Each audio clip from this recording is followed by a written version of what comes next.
Number 5 on this list is the Old Post Chapel. This chapel is located in the Arlington, Virginia cemetery and is definitely one of the most haunted churches in the world. The Arlington Public Library writes, the Old Post Chapel was commissioned by Major George Patton Jr. in 1933 when he toured the chapels on the grounds of the Walter Reed Hospital. Patton told Post Commander Colonel Kenyon Joyce that the new chapel should combine the functions of a principal chapel with those of a mortuary chapel in one building. Workers broke ground in February 1934 and the chapel was officially dedicated on April 21, 1935, where it was known for its attractive spire and intricate stained glass windows. The chapel serves as a place of worship for the community, a wedding chapel, and a place of final honors for those laid to rest at Arlington National Cemetery. Many fallen service members have lain in wait in the Old Post Chapel for their final trip, and it's allowed family members to grieve in private. So it's unsurprising that many active duty service members have reported hearing disembodied voices and footsteps in the chapel when they've been there alone. Locked doors have unlocked themselves and opened on their own. Canine units patrolling with service people will refuse to go into the building and bark at the door, especially at night. And visitors describe a young grief-stricken woman dressed in white who waits for her sweetheart. Rumors are that she threw herself from the bell tower, which remains locked to this day. So what really sticks out to me there, guys, about that excerpt is the canine units. Dogs not wanting to go into this place because they're scared. You ever notice how animals can get skittish when a big storm is coming or something like that? Well, they sense these things and they pick up on stuff that humans just don't. I personally imagine that they probably have a similar ability with spiritual presences or anything of that nature. Also, considering how many people have been laid to rest here, it's no wonder why this place would be as haunted as people are claiming it to be. If you're going, then definitely pray before entering, but don't be scared to just avoid it altogether either. Number 4 on this list is the Abbaye De Mortemer. This abbey was a whole thriving community at one point, but now it's a total ruin of its former self. For the purposes of this video, we're going to be zeroing in on the place of worship that they had at this spot and looking at how haunted that is.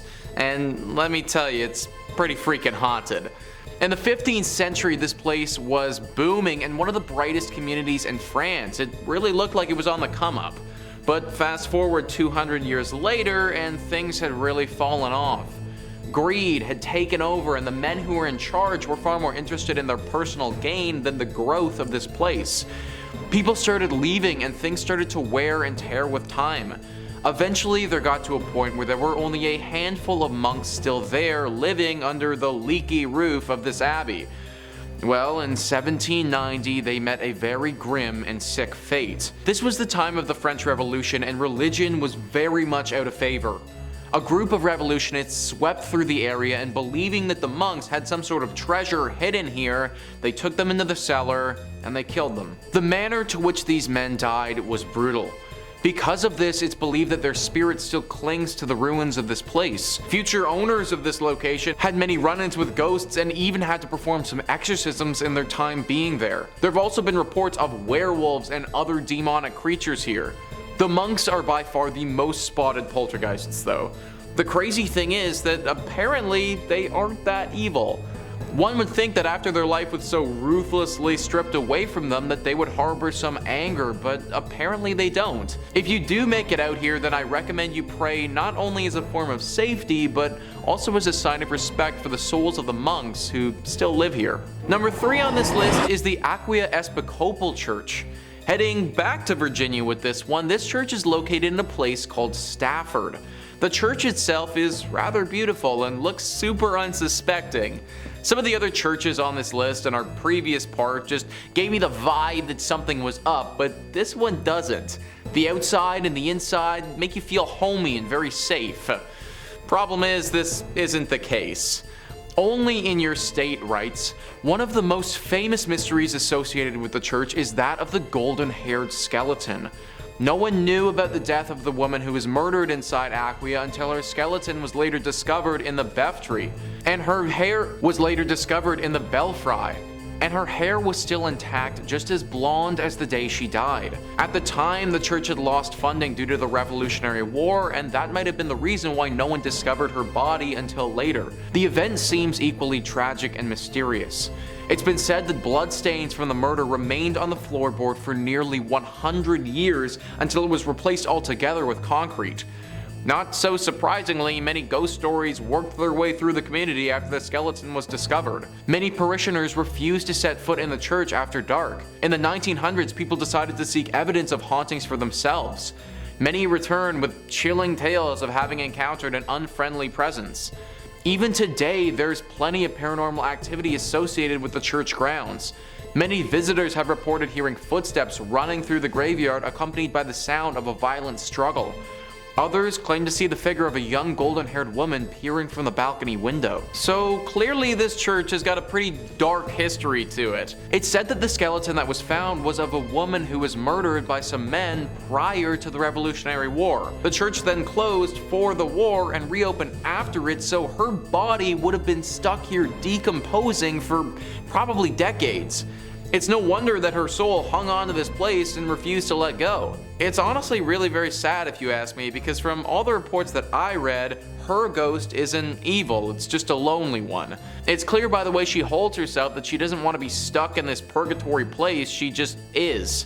Similar to our monks, you should pray as a sign of respect before entering this church if you do ever go. Number 2 on this list is the Borley Rectory. This is sometimes referred to as the most haunted place in all of England, so it definitely deserves a spot on our list. The Rectory, which for those who don't know is a Church of England, was built in 1863. For a bit over 50 years, nothing out of the ordinary or spectacular happened here. It was just a normal rectory. The horror stories didn't take place until 1929. A journalist named V.C. Wall was with a photographer in the woods nearby the rectory taking pictures one evening when they saw the weirdest thing. Apparently from the outside, the rectory looked as if it had a light on within it, but the second that you walked inside, that light disappeared.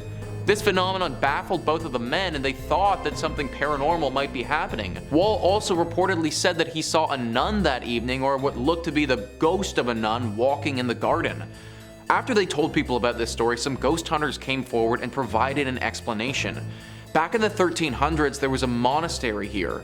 At this monastery, a monk had a relationship with a nun. This was found out and resulted in deadly punishment for both people. The nun got it particularly bad though, because she was bricked up alive in the convent walls and left there to die. The story from V.C. Wall brought this place to the public's attention, but apparently ghost stories have been told here from long before as well. Sightings of paranormal creatures have been seen and talked about dating back before the rectory was even built on this land.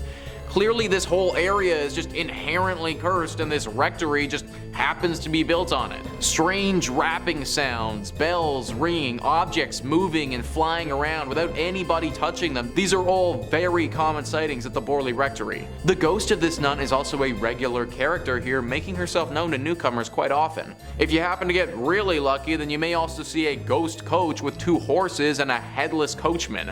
Maybe lucky is kind of the wrong word to use here, but this sighting is a lot rarer and doesn't come out to everybody. Either way, the Borley Rectory is way too haunted and should probably just be avoided at all costs. And finally, number 1 on this list is St. Paul's Episcopal Church. This church and the grounds that it resides on is haunted by a number of different ghouls. It's located in the Florida Keys and has seen many a tragedy in its days. Whether it be a hurricane, a great fire, or other natural disasters, this church has pretty much been through it all. Ghosts and Gravestones writes, "The most well-known haunt of St. Paul's Church Cemetery is that of a man in 19th century attire who appears as a flimsy white vapor. Many believe that it's the spirit of Fleming himself who seems upset. Is it because his gravesite was disturbed so many times throughout the years by all the reconstructions? Nobody knows for sure, but his apparition has startled many. Another spirit that seems to roam the graveyard is a sea captain who appears to take great pleasure in frightening visitors. And beware of the ghost of a man who was legendary for driving the pirates out of Key West. His spirit is angry and ready to taunt, and those who've encountered his apparition say that even on a day when the weather is calm, violent winds come rushing through a tree that sits right next to his grave." John Fleming, the ghost that they talk about there, was the initial owner of this land and died on the property. His wife donated said land to be used for the church, but apparently her husband's spirit never left. The story behind the sea captain is unknown. Why he's come here or what happened to him is all a mystery.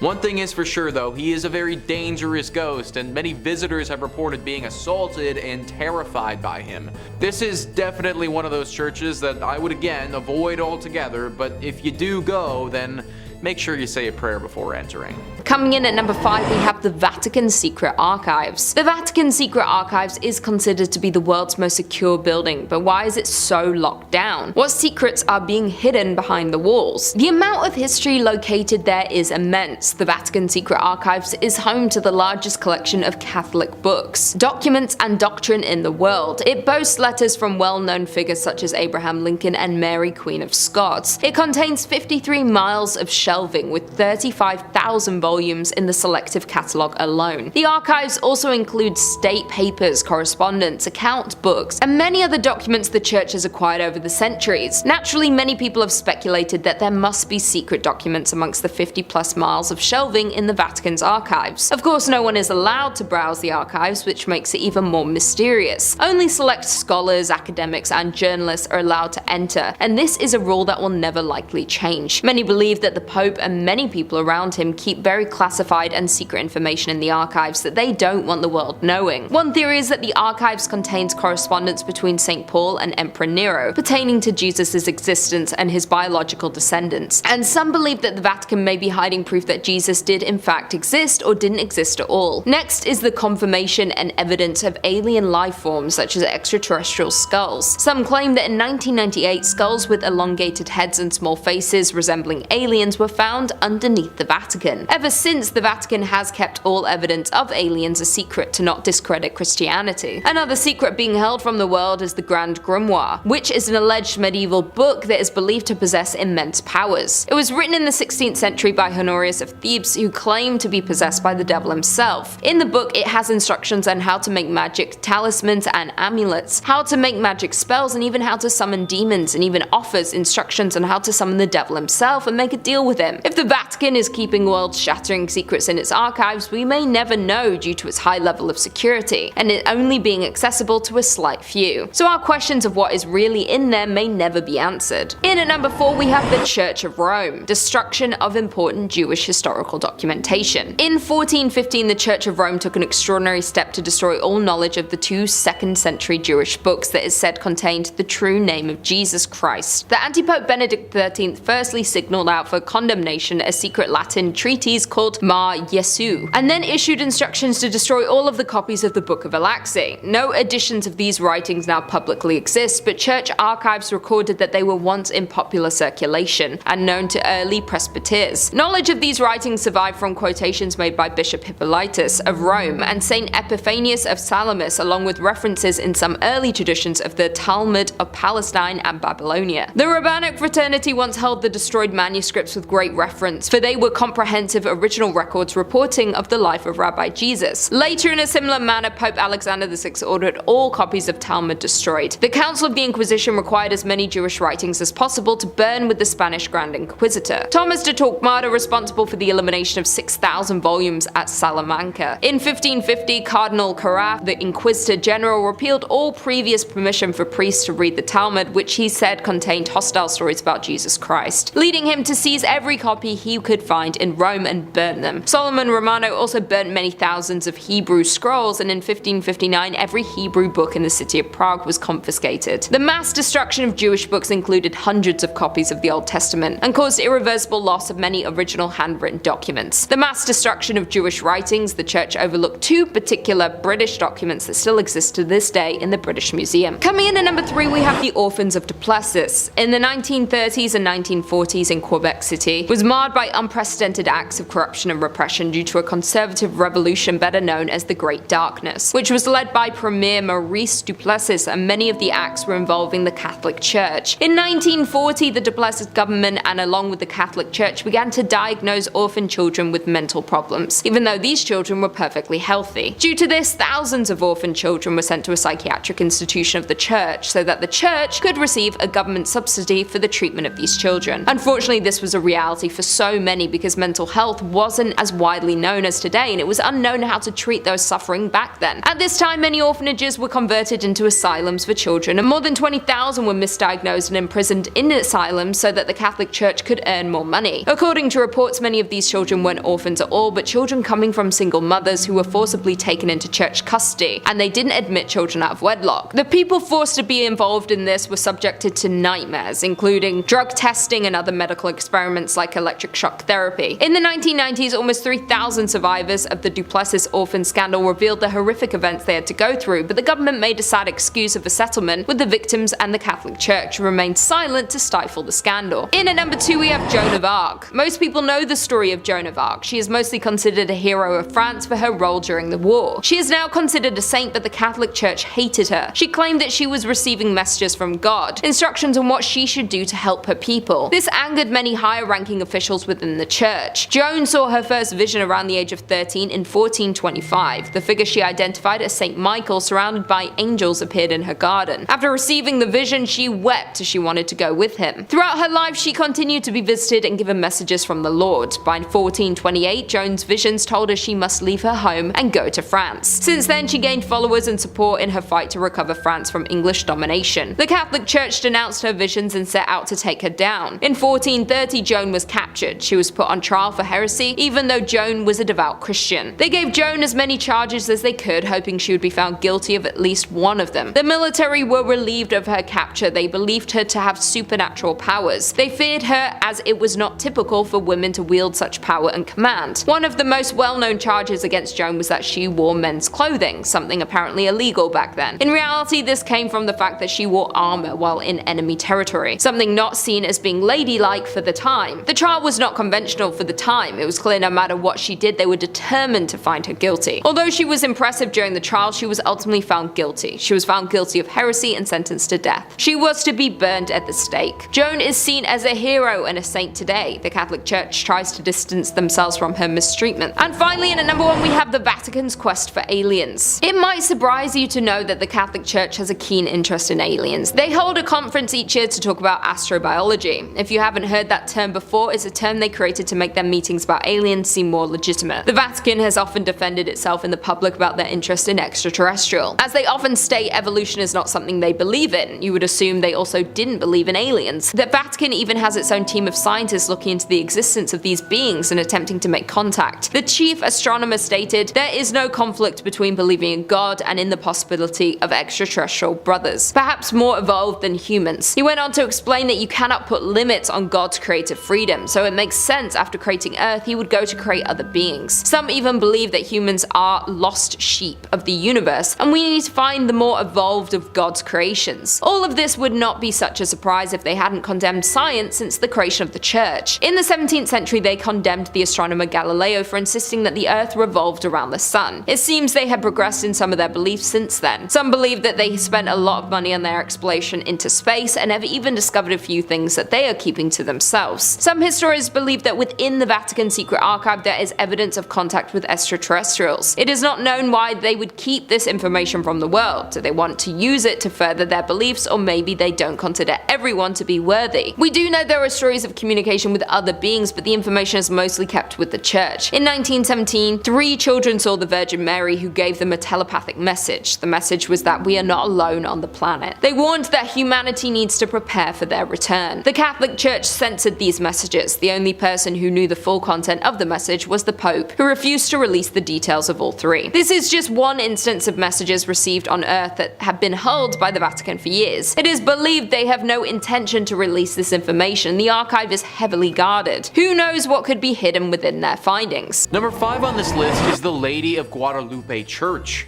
This church is located in New Orleans and is known to the locals as being one of the most haunted spots in the whole city. This location hasn't always acted as a place of worship, but for a long time was a chapel that you really didn't want to end up at. That's because for the longest time it was actually called the Old Mortuary Church. As I'm sure that you can probably guess, the crowd that entered this place wasn't the liveliest. In fact, using the word live to describe them is just flat out incorrect. New Orleans was hit hard many a time with epidemics, with yellow fever being especially bad. There were times during the city's history where the dead were too many to handle and they had to go somewhere. Enter in the old mortuary church. Thousands upon thousands of bodies have went through these doors over the years. In fact, for the longest time, the only people this place saw were the pastors who were here and the countless dead. Everyday citizens were too scared to come here for fear of catching the disease and wouldn't even risk going to see their departed loved ones. Obviously, all this death has left its ghostly mark.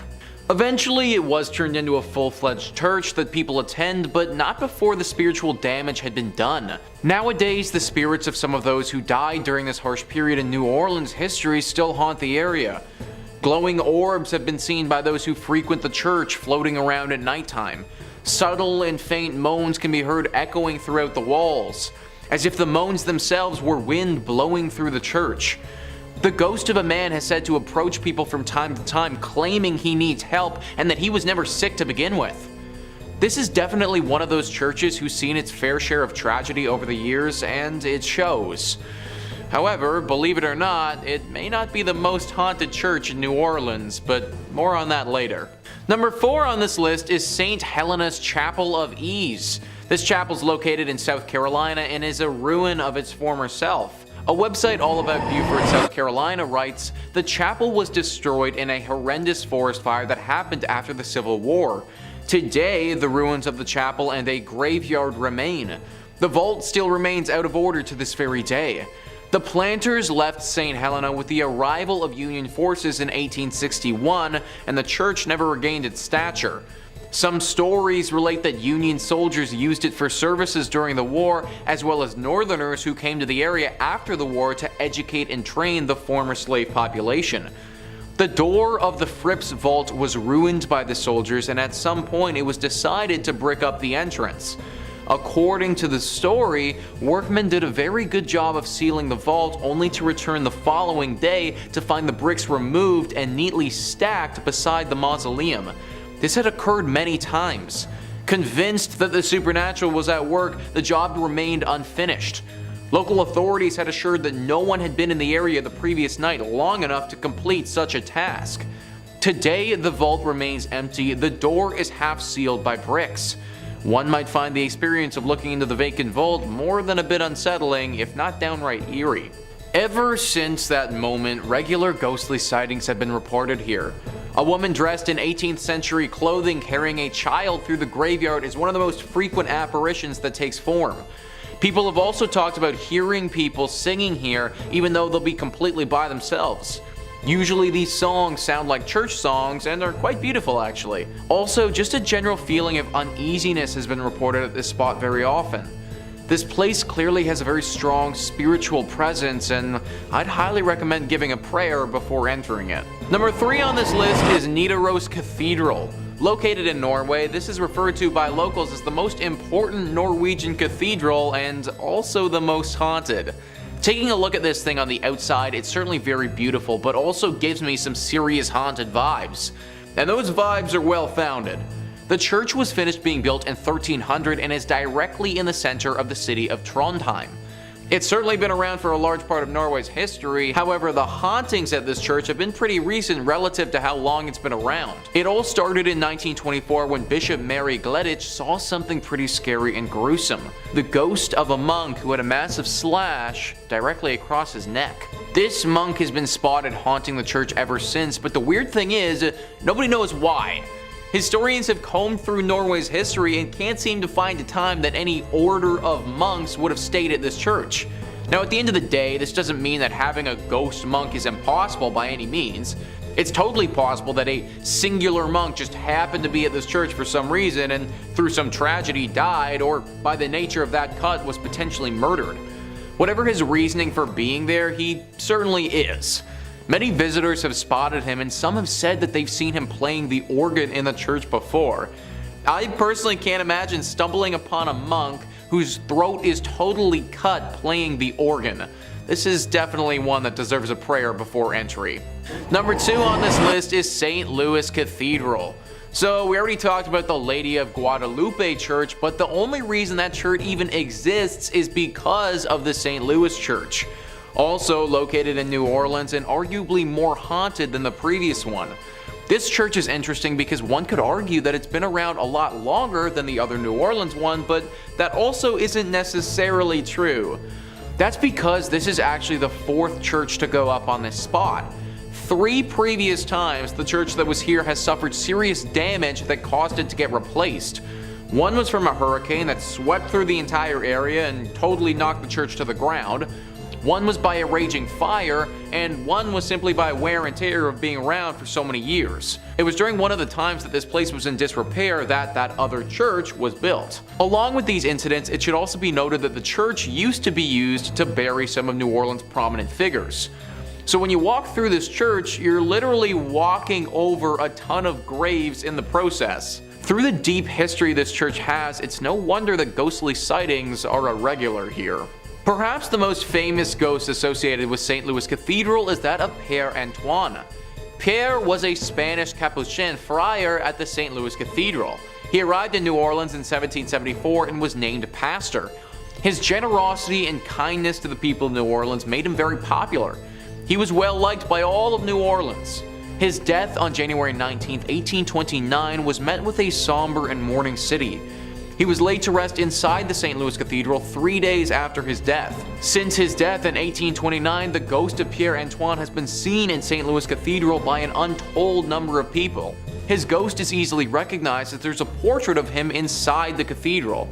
It seems as if the ghost of Père Antoine especially likes to show himself around the holiday seasons. Commonly, the ghost of Père Antoine is seen near the altar and on the balconies. So guys, what I just read is from an article written by Ghost City Tours describing how serious this haunting is at this church.